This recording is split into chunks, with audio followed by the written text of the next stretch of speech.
Salam dəyərli izləyicilər, kanalıma xoş gəldiniz. Bu videomda sizlərlə yer kökülü, qozlu, çox dadlı keks resepti bölüşürəm.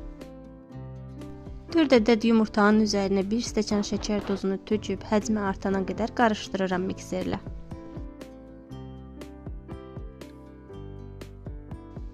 Sonra içərisinə 1 stəkan süd, yarım stəkan duru yağ, 3-4 ədəd rəndələdiyim yer kökü, 1 fincan irili xırdalı doğradığım qoz, 1 çay qaşığı darçın əlavə edib təkrardan mikserlə qarışdırıram.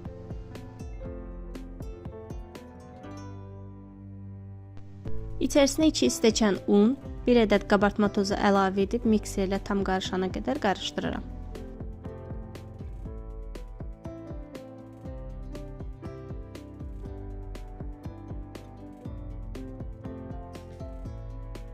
Budur, artıq xəmir hazırdır. Yağladığım keks qabının içərisinə əlavə edirəm xəmiri, 170 dərəcə qızdırdığım sobaya qoyuram bişməyə.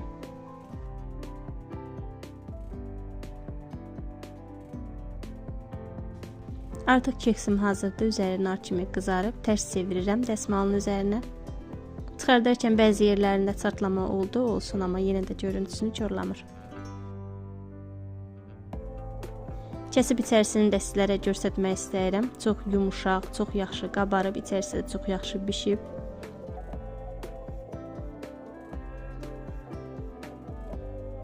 Siz də bu reseptlə keksinizi hazırlayıb nuş edin. Yeni video reseptlərdə görüşmək üzrə inşallah. Sağlıqla qalın.